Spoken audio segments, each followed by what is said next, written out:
Worldwide, nearly 297,000 people have died from COVID-19, with more than 4.3 million confirmed cases.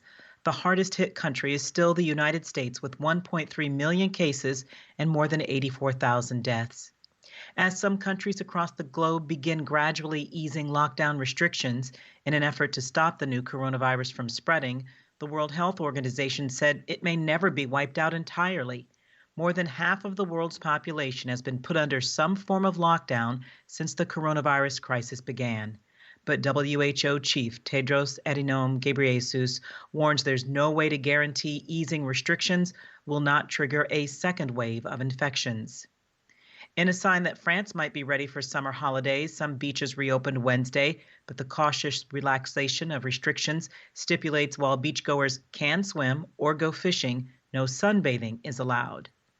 Spain is seeing its daily coronavirus death rate drop this week. That is allowing a limited number of businesses to reopen after weeks of paralysis. Business owners are happy to be open again, although they continue to see their losses mount and normality seems far away. Like other governments around the world, Spain is offering relief packages to businesses. Spain is also learning the preliminary results from a nationwide antibody test. The health ministry said results varied from region to region, but about 5% of the overall population has been affected by the coronavirus. In England, the virus lockdown tentatively was eased, with some people allowed to return to work. The worst-hit country in Europe is gradually lifting restrictions. Prime Minister Boris Johnson describes the process as a supremely difficult balancing act between public health and the economy. From Washington, this is VOA News. The picture was gloomy in other parts of the world. Chile imposed a total lockdown in its capital, Santiago, after a 60% surge in cases over the past 24 hours.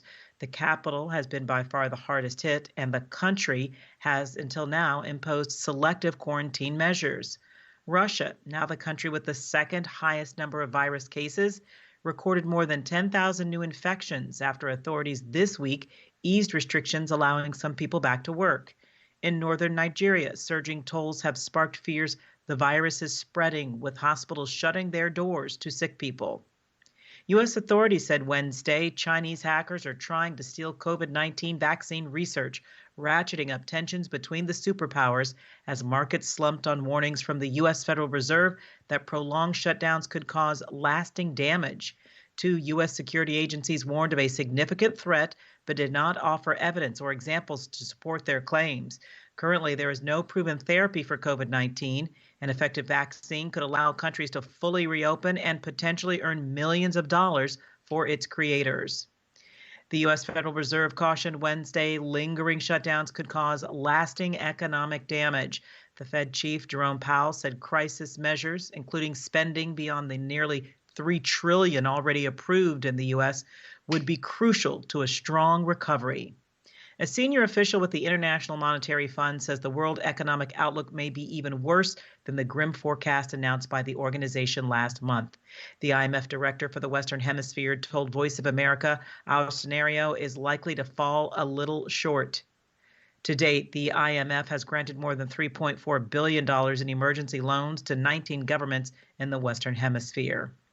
The Trump administration said Wednesday it had put Cuba back on the list of countries that do not cooperate fully with its efforts to counter terrorism. This further escalates U.S. tensions with the communist-run country.